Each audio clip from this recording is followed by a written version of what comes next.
والصلاة والسلام على رسوله الكريم وعلى آله وصحبه أجمعين۔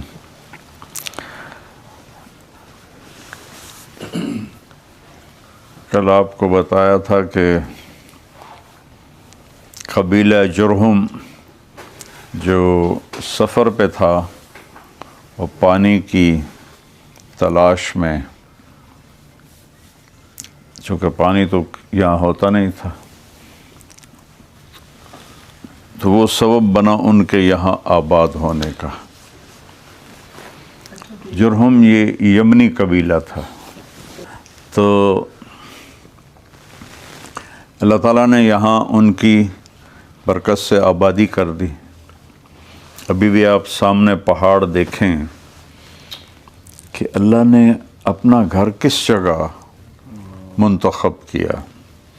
میں نے کہیں اس کی کیا وجہ ہے کہیں نہیں پڑھا، لیکن مجھے ویسے خیال آتا ہے کہ جب اللہ نے ابراہیم علیہ السلام سے فرمایا اذن فی الناس بالحج، آواز دو لوگوں کو حج کے لیے آئیں، تو یہاں تو کچھ بھی نہیں تھا، اب بھی کچھ نہیں ہے، اب تو قیامت قریب ہے تو یہ چیزیں نکل آئی ہیں۔ اتنے ہزاروں سال بظاہر مجھے لگتا ہے کہ آنے والے کی جو وجہ ہے وہ صرف بیت اللہ ہو اور کوئی وجہ نہ ہو، تو اللہ نے اس کو اس طرح بیابان رکھا کہ جو بھی آ رہا ہے وہ اس لیے نہیں آ رہا کہ وہاں تیل نکل آیا ہے اور وہاں کاروبار ہے، میرا وہاں روزگار چلے گا، وہ صرف اس لیے آ رہا ہے کہ میں نے بیت اللہ کی حاضری دینی ہے۔ بظاہر یہ وجہ لگتی ہے، اور پھر آخر زمانے میں تو اللہ تعالیٰ نے اس کو مروجم و انہارا، قیامت اس وقت آئے گی جب حجاز کی وادی سرسبز اور نہروں سے بھر جائے گی، اللہ تعالیٰ نقشے بدل دے گا۔ اور ایک روایت میں آتا ہے کہ قیامت اس وقت قائم ہوگی جب مکہ میں سوراخ ہو جائیں گے، تو یہ جو ٹنل ہیں یہ وہ سوراخ ہے جس کی طرف حدیث پاک میں اشارہ آتا ہے کہ معلم تو عبج، تو وہ بھی قریب ہے۔ تو اس سے پہلے کوئی چیز ہے ہی نہیں تو کہاں سے لیں گے، ہے ہی نہیں۔ جب میں رامائن پڑھتا تھا تو کبھی کچھ کھانے کو دل کرتا تھا تو باہر بازار تھا ہی کوئی نہیں، تو کیا کرتے ہو، وہی ہٹ کے پھر وہی کدو کھانے پڑتے اور وہی گاجریں۔ تو یہاں اللہ نے ہزاروں سال ایسا رکھا کہ جو آ رہا یاتوک رجالا وعلی کل ضامر یاتین من کل فج عمیق لیشہدوا منافع لہم، یہ اللہ تعالیٰ نے بتایا۔ تو بنو جرہم نے طویل عرصہ یہاں وقت گزارا، کوئی 2000 سال۔ اتنا لمبا عرصہ کوئی قبیلہ کسی جگہ مستقل نہیں ٹھہرا، نہ کوئی خاندان، نہ کوئی حکومت۔ لمبی سے لمبی حکومت 650 سال تک ملتی ہے، پھر ورقہ پلٹ جاتا ہے۔ اللہ تعالیٰ تلک الایام نداولها بین الناس۔ تو بنو جرہم جب ظلم و ستم پر اتر آئے اور حاجیوں کو لوٹنے لگے اور قتل و غارت لوٹ مار کے لیے، تو پھر اللہ تعالیٰ نے بنو خزاعہ کو حضرت عیسیٰ علیہ السلام سے 300 سال پہلے، یہ رہتے تھے جب جاتے ہیں نا ہم مدینہ تو راستے میں ایک وادی فاطمہ آتی ہے بائی روڈ، اس کا پرانا نام ہے مرۃ ظہران، پرانا نام۔ وہ اس کے آس پاس آباد تھے، تو انہوں نے پھر ان پر چڑھائی کی۔ عمرو بن لحی الخزاعی وہ ان کا سردار تھا، اور جرہم کا جو سردار تھا آخری، اس کا نام تھا مزاز بن عمر۔ تو اس جنگ میں بنو جرہم کو شکست ہوئی، تو مزاز بن عمر نے کیا کیا کہ جتنا بیت اللہ کا خزانہ جمع تھا نا، نذرانے، وہ سارے اس نے زمزم کے کنویں میں ڈالے۔ تو کو تلواریں، کو 2 ہرن تھے سونے کے بنے ہوئے، اس طرح اور بہت قیمتی چیزیں، سونا ڈلیوں کی شکل میں، چاندی، وہ ڈال کے اوپر مٹی ڈال کے اس کو برابر کر کے زمزم کو غائب کر دیا۔ یعنی پیدائش عیسیٰ علیہ السلام سے 300 سال پہلے اس نے اس کو زیرو کر دیا۔ تو جب بنو خزاعہ نے آ کے مکے پر قبضہ کیا تو اس کا نشان ہی کوئی نہیں تھا۔ اس کو اس طرح مزاز بن عمر نے ایسے اس کو لیول کر دیا۔ تو یہ عمرو بن لحی وہ بد نصیب اور بد قسمت تھا۔ جرہم تک بت پرستی نہیں تھی، 2000 سال بت پرستی نہیں ہوئی۔ وہ گیا شام تجارتی سلسلے میں، وہاں دیکھا وہ ایک بڑے بت کی پوجا کر رہے تھے، کہ یہ کیا ہے؟ کہ یہ ہمارا وسیلہ ہے، ہم خدا سے مانگتے ہیں اس کے وسیلے سے۔ اس کا نام تھا حبل۔ تو اس نے کہا یہ مجھے دے دو۔ تو وہ اس کی بد نصیبی، وہ اس کو اٹھا کے لایا اور آ کر بیت اللہ میں فٹ کر دیا۔ تو حضرت عیسیٰ علیہ السلام کی آمد سے کوئی 300 سال پہلے ابتدا ہوئی بت پرستی کی۔ پھر آہستہ آہستہ آہستہ آہستہ آہستہ ہر طرف ہر قبیلے نے اپنا اپنا، چونکہ تقریباً کوئی 2,25,000 سال ہو چکے تھے حضرت ابراہیم علیہ السلام کی تعلیمات کو، تو وہ ماند پڑ گئی تھیں۔ تو بڑھتے بڑھتے بڑھتے یہاں 360 بت ہو گئے۔ حضرت اسماعیل علیہ السلام نے بنو جرہم میں شادی کی، جو یمنی قبیلہ تھا، وہاں سے آپ کی اگلی نسل چلی جو ہے۔ تو پھر جب آپ کے نسل میں قصی بن کلاب آتے ہیں، محمد بن عبداللہ بن عبد المطلب بن ہاشم بن عبد مناف بن قصی بن کلاب۔ قصی نے جو خزاعہ کا سردار تھا، اس سے لڑ کے مکے کی حکومت حاصل کی، اور یہاں سارے قریش پھیلے ہوئے تھے، سب کو اکٹھا کر کے یہاں مکے میں بلا لیا، اور سب کی آبادی یہاں ہو گئی۔ تو عبد مناف جو آپ کے بیٹے تھے،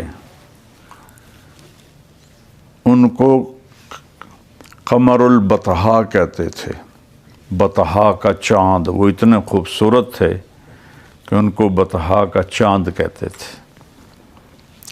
تو ان کے بیٹے ہاشم اور مطلب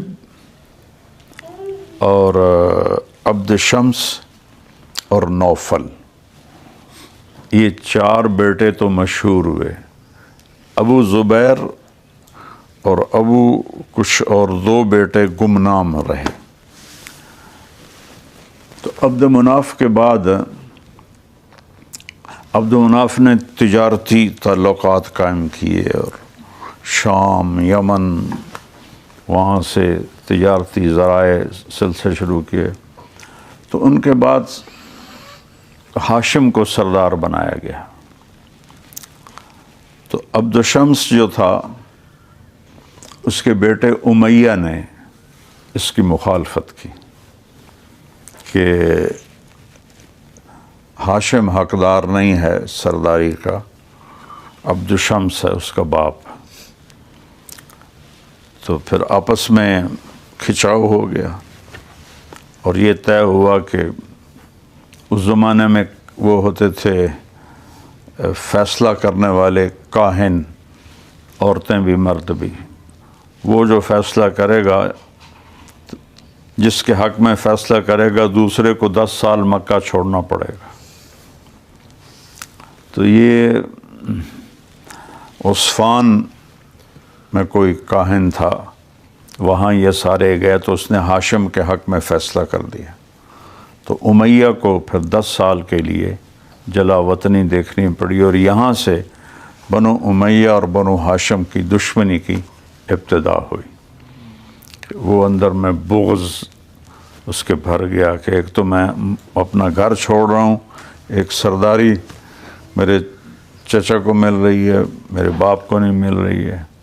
تو وہ ادھر تبوک سے آگے جو شام کا علاقہ تھا، وہ وہاں 10 سال اس نے گزارے۔ ہاشم نے پھر بہت بڑا نام پایا، نام تو ان کا عمر تھا، لیکن ہاشم کہتے ہیں روٹی کو چورا بنا کے گوشت کے شوربے میں ڈبو کر جو بنتا ہے، ان کے یہ جو ہمارے پٹھانوں کے علاقے ہیں، اس میں اس کو وہ سرید اور صوبت، اس کو حشیم کہتے ہیں۔ فَأَصْبَحَ حَشِيمًا تَذْرُوهُ الرِّيَاحُ، اور وہ چورا چورا ہو گئی کھیتی، اس سے ہے ہاشم، نام ان کا عمر ہے۔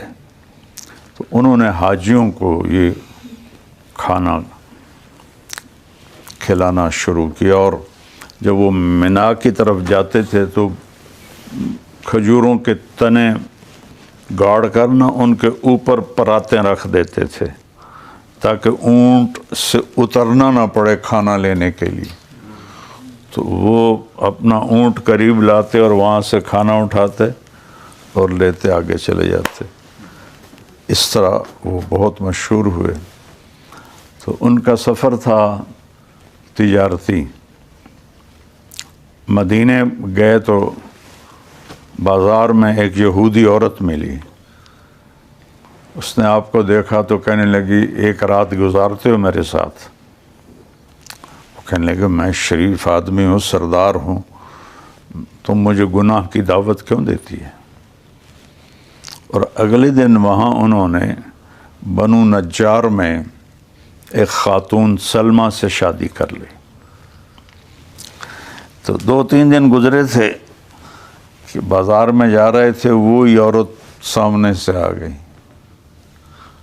کہنے لگے اس دن تو مجھے گناہ کی دعوت دے رہی تھی، شادی کر لے مجھ سے۔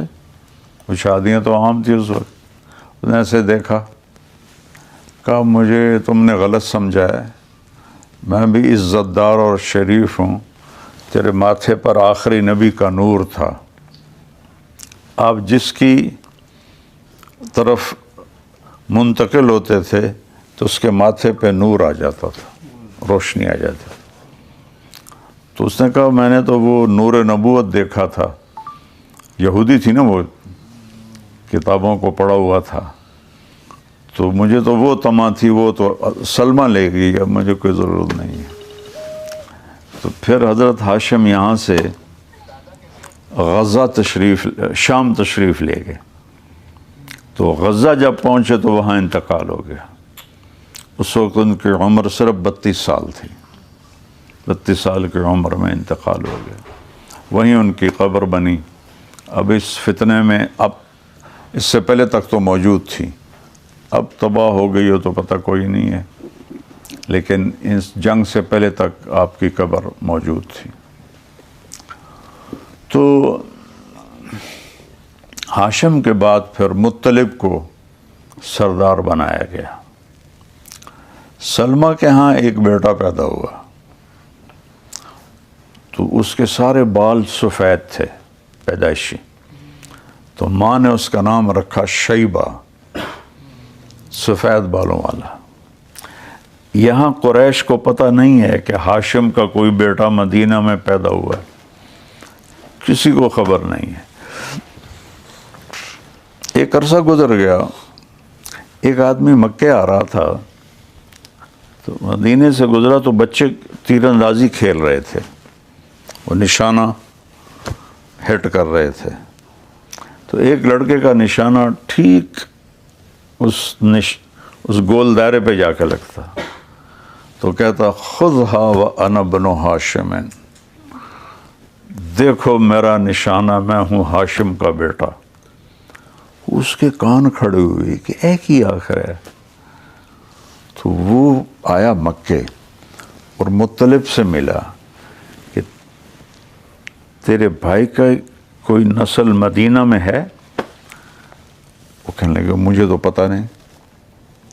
کہنے لگا میں نے یہ ایک بچے سے سنا ہے، دیکھو میرا نشانہ، میں ہوں ہاشم کا بیٹا۔ تو مطلب نے اسی وقت اونٹنی تیار کی اور بھاگم بھاگ جب پہنچے تو وہ ہاشم کی پوری تصویر تھے۔ جب ان کو دیکھا تو پھر وہ سلمہ سے ملے کہ یہ عرب کا سردار ہے، یہ مجھے دے دو، میں اس کا چچا ہوں۔ اس نے کہا میرا ایک ہی ہے، تمہیں دے دوں تو میں کس کے سہارے زندگی گزاروں؟ پھر مطلب نے سلمہ کے بھائی سے بات کی کہ اپنی بہن کو سمجھا یہ مکے اور قریش کا سردار بننے والا ہے، یہاں رہا تو گم ہو جائے گا۔ پھر بھائی نے اپنی بہن کو سمجھایا تو وہ ان کو لے کر چلے۔ جب آپ مکہ میں داخل ہوئے تو گرد و غبار سے مٹی تھے، تو لوگ کہنے لگے عبد المطلب، مطلب سے کہنے لگے عبد المطلب، یہ غلام ہے تیرا؟ تو وہ خاموش رہے، کچھ نہیں کہا۔ عبد المطلب، جہاں سے گزرے عبد المطلب۔ گھر گئے، ان کو نہلایا، کپڑے پہنائے، اور یہ جو بیت اللہ کا دروازہ ہے اس کے نیچے ان کی اسمبلی ہوتی تھی قریش کی، اور وہاں مطلب کی جگہ ہوتی تھی، مکے کے سردار کی جگہ ہوتی تھی، ایسے جیسے گدی ہے اور نیچے بھی گدی اور تکیہ اور گدی۔ تو اس بچے کو لا کے بٹھایا، سارے حیران ہونے لگے، کہنے لگے ھذا سید قریش، ھذا ابن ہاشم، یہ ہے ہاشم کا بیٹا۔ تو مطلب کے انتقال کے بعد تو عبد مناف کی اولاد جو تھی نا، وہ دو حصوں میں تقسیم ہو گئی، عبد شمس اور نوفل۔ یہ ایک دھڑا بن گیا، اور مطلب اور ہاشم یہ ایک دھڑا بن گیا۔ یہ دونوں میں وہ ایک کشیدگی پیدا ہو گئی۔ حضرت عثمان عبد شمس کی اولاد میں سے تھے۔ جب ایسے بیچ میں بات آ گئی، جب خیبر فتح ہوا تو اپنے مال غنیمت میں مطلب اور ہاشم کی اولاد کو زیادہ دیا، تو نوفل اور عبد شمس کی اولاد آئی حضرت عثمان کے پاس کہ ہم بھی تو عبد مناف کے اولاد ہیں، ہمیں کیوں محروم کر رہے ہیں؟ اللہ کے نبی سے کہو ہمیں بھی اتنا ہی دیں جتنا ان کو دیا ہے۔ تو حضرت عثمان آئے کہ یا رسول اللہ، ہم بھی تو بنی عبد مناف ہیں۔ تو آپ نے کہا عثمان، مطلب اور ہاشم ہمیشہ آپس میں ایسے رہے، یوں کہ شبک بین اصابعہ، اب ایسے اپنی انگلیوں کو جوڑا، کہا یہ دونوں ایک ہیں، یہ دونوں الگ ہیں، ایک نہیں ہیں۔ تو خیر بہرحال جب عبد المطلب کو اللہ تعالیٰ نے مطلب کی وفات کے بعد سرداری دی اور وہ جوان ہوئے، تو اب 300 سال حضرت عیسیٰ سے پہلے، ٹھیک ہے، اور پھر تقریباً 500 سال حضرت عیسیٰ کے بعد 800 سال ہو گئے تھے زمزم کا کنواں بند تھا۔ وہ کوئی بھی کنواں زرخیز زمین میں ہو 800 سال کے بعد اس کا نشان بھی نہیں رہتا، اور یہ تو ایک پہاڑی کنواں تھا۔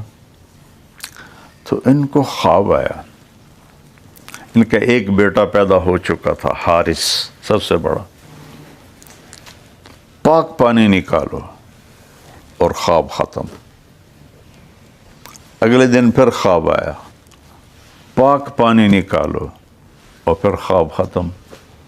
وہ پریشان، پاک پانی نکالو، کہاں سے نکالوں، کس جگہ ہے وہ؟ تیسرے دن پھر خواب آیا کہ پاک پانی نکالو، لیکن خواب ختم نہیں ہوا۔ تو انہوں نے پوچھا وہ ہے کدھر؟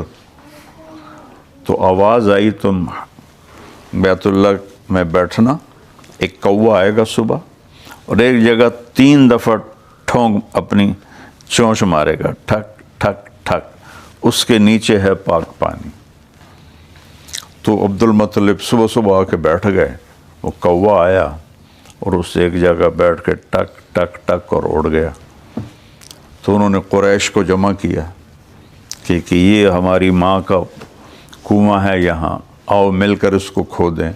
کہنے لگے تیرا دماغ خراب ہے، وہ پہاڑی کنواں، پہاڑی پانی، وہ تو چند دن بند رہے تو ختم ہو جاتا ہے، 800 سال پرانی بات نہ بھائی، یہ بے وقوفی ہم نہیں کرتے۔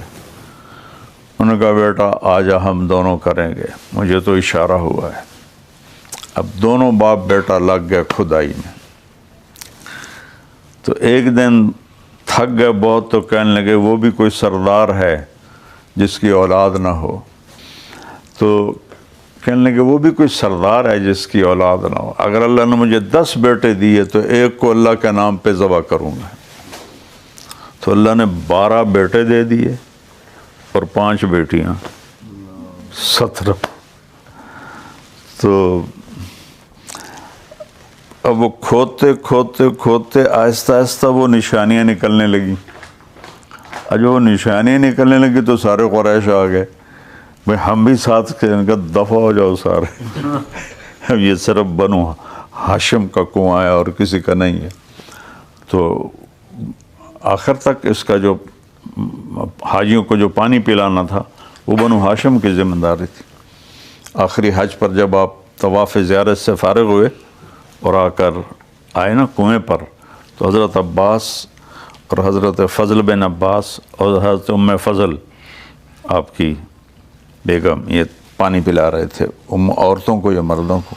آپ نے کہا میرا چچا، میرا جی چاہتا ہے میں بھی یہاں کھڑے ہو کے پانی پلاؤں، پر پھر میرے اوپر رش ہو جائے گا اور ہنگامہ ہو جائے گا، تو مجھے تو پانی پلا۔ تو ایک ڈول تھا جس سے آپ حضرت فضل سب کو پلا رہے تھے۔ تو حضرت عباس نے کہا بیٹا یہ نہیں، وہ ڈول لاؤ جو صاف ستھرا ہے۔ آپ نے کہا چچا وہ نہیں، یہی جس میں سب نے پانی پیا ہے نا، یہی مجھے دو، اس میں پانی ڈال کے دو۔ تو انہوں نے بھر کے دیا، تو آپ نے پورا ڈول منہ کو لگایا، پیتے گئے پیتے گئے پیتے گئے پیتے گئے۔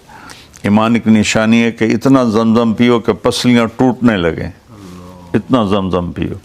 ویسے پیتے گئے، چڑھاتے گئے چڑھاتے گئے، جب ایسے پسلیاں باہر نکل آئیں تو جو باقی جو بچ رہا تھا سارا اپنے اوپر ڈال لیا۔ گرمیوں کا حج تھا نا، سارا اپنے اوپر ڈال لیا۔ تو عبد المطلب نے کہا اب یہ کنواں بنو ہاشم کا ہے، اب یہ اور کسی کا نہیں ہے، تو پھر انہی کا ہی رہا۔ تو جب وہ بچے جوان ہو گئے تو سب کو اکٹھا کیا کہ میں نے یہ منت مانی تھی کہ ایک کو ذبح کروں گا، تم تیار ہو؟ تو آپ اس زمانے کی اطاعت دیکھو، نہ ایمان ہے نہ اسلام ہے۔ کہا ابا جس کے کندھے پہ ہاتھ رکھے گا وہ تیار ہے، کس کے لیے؟ ذبح ہونے کے لیے۔ تو عبد المطلب نے کہا نہیں میں قرعہ ڈالوں گا۔ تو قرعہ ڈالا گیا، تو حضرت عبداللہ کے نام قرعہ نکل آیا۔ وہ سب سے محبوب تھے، حضرت عبداللہ سب سے پیارے تھے، تو اب ان کا دل بھی مٹھی میں۔ تو جب انہوں نے اس کا ہاتھ پکڑا اور لے کے چلے تو شور مچ گیا۔ حضرت عبداللہ کی والدہ کا نام بھی فاطمہ تھا، فاطمہ بنت عمر۔ تو اس نے کہا عبد المطلب یہ ظلم ہوگا، تم بچوں کو ذبح کرو اپنی منت کے لیے۔ پھر قریش بھی اکٹھے ہو گئے، ان کا ہم یہ کبھی نہیں ہونے دیں گے۔ حضرت عمرو بن عاص کے والد جو تھا بیچارہ عاص بن وائل، کام تو بڑا کر گیا، ایمان سے محروم رہا۔ اللہ کے نبی کا زمانہ پایا اس نے، کہنے لگا عبد المطلب یہ ظلم نہیں ہوگا میرے ہوتے ہوئے، کہنے لگا یہ سردار کا بول ہے۔ عاص نے کہا تیرے آگے بھی کمی نہیں، سردار کھڑا ہوا ہے، یہ کام میں نہیں ہونے دوں گا۔ کہ پھر کیا کریں؟ تو کہ چلو پھر وہی جو فیصلے کرتی تھیں عورتیں یا مرد کاہنہ۔ خیبر میں ایک عورت رہتی تھی جو ایجڈ، تو یہ ایک قافلہ یہاں سے چلا، اور خیبر یہاں سے کتنا ہے؟ 500 کلومیٹر۔ 500 کلومیٹر وہ اونٹوں پہ سوار، کوئی 12 دن کے بعد خیبر پہنچے اور اس کاہنہ سے بات کی۔ تو اس نے کہا کہ تمہارے ہاں قتل کی قیمت کیا ہے؟ اگر بدلہ نہ لے اور قیمت لے تو کیا ہے؟ تو عبد المطلب نے کہا 10 اونٹ۔ کہ ایسا کرو واپس جاؤ، اور اس زمانے میں قرآن اندازی تیروں پہ ہوتی تھی، ایک تیر پہ لکھو 10 اونٹ، ایک پہ لکھو عبداللہ اور قرآن ڈالو۔ جب تک عبداللہ کا نام آتا رہے 10 اونٹ بڑھاتے جاؤ، اور جب اونٹوں کا تیر نکلے تو جتنے بھی ہوں اتنے ذبح کر کے عبداللہ کو چھوڑ دو۔ تو پھر یہ 12 دن کا سفر کر کے پہنچے اور سارے مکے والوں کو جمع کیا، حرم میں سارے جمع ہوئے۔ تو وہ تیر ڈالتے تھے ایک ڈبے میں، اس کے منہ پر سوراخ ہوتا تھا، پھر وہ اس کو ایسے ایسے گھماتا تھا، وہ جو قرآ ڈالنے والا تھا، اور یوں کر کے جھٹکا دیتا تھا تو اس سے تیر نکلتا تھا۔ تو عبد المطلب نے 100 اونٹ صفا پہاڑی کے پاس لا کے کھڑے کر دیے پہلے سے ہی، اور 10 اونٹ ایک طرف کر دیے۔ تو 10 اونٹ اور عبداللہ، جب وہ قرآ ڈالا تو عبداللہ، تو عبد المطلب نے وہاں سے 10 اور بڑھا دیے 10 کے ساتھ، پھر قرآ ڈالا عبداللہ، پھر 10 اور کر دیے، 30، پھر 40، پھر 50، 60، 70، 80۔ اب سب کے رنگ فک ہو رہے اور سانس پھول رہے کہ یہ کیا ہو رہا ہے۔ پھر 90، پھر 100۔ جب 100 پہ قرآ ڈالا تو اونٹ نکل آئے، تو سب نے نعرہ لگایا۔ عبد المطلب نے کہا نہیں نہیں نہیں، ایک دفعہ اور کروں گا۔ دوبارہ کیا، پھر 100 اونٹ نکل آئے۔ سب نے کہا نہیں، ایک دفعہ اور کروں گا۔ 3 دفعہ پھر انہوں نے قرآ ڈالا، تینوں دفعہ 100 اونٹ، 100 اونٹ، 100 اونٹ۔ تو حضرت عبداللہ کی جان بچی، اور آپ نے کہا نا ابن الذبیحین، میں 2 ذبیح کا بیٹا ہوں، ایک اسماعیل علیہ السلام اور ایک عبداللہ۔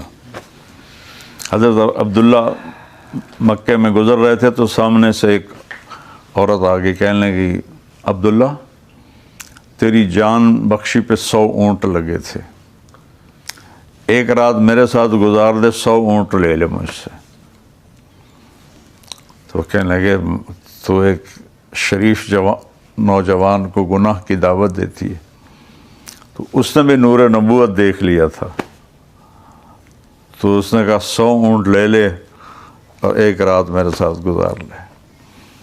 تو وہ عبد المطلب نے 100 کے 100 اونٹ خود ذبح کیے، اکیلے نے سارے ذبح کر کر، لو بھائی سارے مکے کی دعوت ہے، لے جاؤ سب کے سب۔ ایک دفعہ حضرت سعد بن عبادہ، مدینے کی بات یاد آ گئی، اللہ کے نبی کے پاس آئے، کہنے لگے یا رسول اللہ میرا جی چاہتا میں آپ کو اونٹ کا مغز کھلاؤں۔ تو آج بھی عرب بہت شوق سے کھاتے ہیں. ان کو وہ یہ جو سری ہے اس کو توڑنے کا ایسا ٹیکٹ آتا ہے کہ ٹک کرتے ہیں اور وہ ٹوٹ کے مغز نکل آتا ہے. آپ نے کہا ضرور لاؤ. اگلے دن دیکھا تو غلاموں نے دیگیں اٹھائی ہوئیں اللہ کے مسجد میں رکھی جا رہا. کہنے لگے سعد یہ کیا ہے؟ کہا یا رسول اللہ میرا جی چاہا آپ کے ساتھ اوروں کو بھی کھلاؤں تو میں نے 100 اونٹ ذبح کیے ہیں اور صرف ان کا مغز نکالا ہے. صرف ان کا مغز نکالا. باقی میں نے کہا مدینے والے لے جاؤ، کاٹ کوٹ کے لے جاؤ. تو آپ نے نہیں کہا تو نے اتنا اسراف کیا، تو نے اتنا ضائع کیا، یہ تو بہت حرام ہے، یہ تو بڑا ناجائز ہے. ہماری ذمہ دارہ جماعت گئی تھی ٹوپی، تو اس وقت انہوں نے مراد کا ولیمہ کیا تھا، اس کے بیٹے کا، اقبال کے بیٹے کا، اقبال نہیں وہ تھا فوت ہو گیا، نام بھول گیا اس کا. تو وہ بہت بڑا ولیمہ تھا. تو جب ہم پہنچے نا تو میرا بیان تک جی ہمیں مولویوں نے نا ناک میں دم کیا ہوا ہے کہ اس ولیمے پہ تو اتنا مدرسے بن سکتے تھے، مسجدیں بن سکتی تھیں، کتنا پیسہ ضائع کر دیا. میں نے کہا سعد بن عبادہ کا قصہ سنا دوں گا تسلی ہو جائے گی. تو اس طرح اللہ تعالیٰ نے حضرت عبداللہ کی جان بچائی. اور جب حضرت عبداللہ جوان ہوئے تو سبحان اللہ کیا زمانہ تھا. عبد المطلب نے اپنا اور بیٹے کا نکاح ایک ہی دن کیا.